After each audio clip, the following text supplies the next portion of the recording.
सगळ्यात पहिला हात अर्जुनावर टाकतात आणि रक्तबंबाळ अर्जुनाला करतात अर्जुनाच्याच बाणांनी. ज्या कुरुक्षेत्रावर रथी महारथींना लोळवलाय, ज्या बाणांनी लोळवलाय, त्या बाणांनी आबीर वंशातील गुराख्याची पोरं अर्जुनाला मारतात.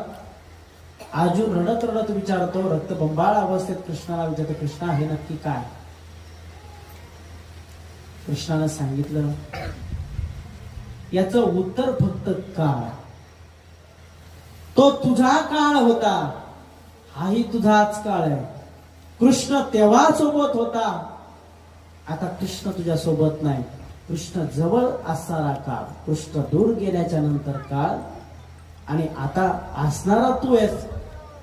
सामर्थ्य प्रदान करतो तो काळ आहे, सामर्थ्य हरवतो तो काळ आहे. तेव्हा अशा परिस्थितीमध्ये हा काळ इतका भयान, आणि या काळावर जर मात करायची जर असेल तर या कलियुगामध्ये संतांनी सांगितलं, आपुली आपण करा सोडवण. आणि हे सांगत असताना तुमची ऊर्जा वाढली पाहिजे.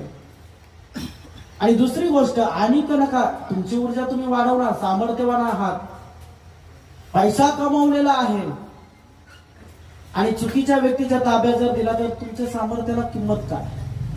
तेव्हा तुकोबाराय सांगतात, अनिक नका पडू गबाळांच्या भरी, पुढे आहे थोडी नागवण. म्हणून तुकोबाराय सांगतात, मग त्या गबाळांच्या भरी पडायचं नाही, कारण पुढे तसं होईल. म्हणून सानिध्यात नक्की जायला कुणाला पाहिजे, किंवा तुमची भेट योग्य वेळी योग्य काळामध्ये योग्य वर्णावर कोणाशी व्हायला पाहिजे, तर ती संतांशी व्हायला पाहिजे, संत वृत्तीच्या व्यक्तींशी व्हायला पाहिजे. एवढे मोठे IAS ऑफिसर घडतात, जिल्हाधिकारी, कलेक्टर, राजकीय व्यक्तिमत्व सुद्धा. आपण नाव ठेवत बसतो, आपलं अज्ञान असतं. योग्य वेळेला योग्य पार्टी मिळणं, योग्य वेळेला योग्य नेत्याचा वरदहस्त बनणं, योग्य वेळेला योग्य समाजानं तो नेता निवडणं, आणि योग्य ठिकाणी योग्य काळात तो सत्तेत जाणं. तुम्ही विचार करा, होतं नक्की काय? या लोकशाही राष्ट्रामध्ये सुद्धा मोठं करणारा काळ आहे, पण योग्य काळामध्ये योग्य संधी आपण साधली पाहिजे.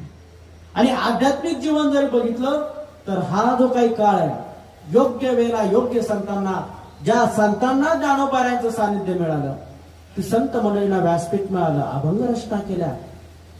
जिथं शूद्रांना मंदिरात जाण्यासाठी प्रवेश नाही, त्या संतांनी काय अभंग रचना कराव्या.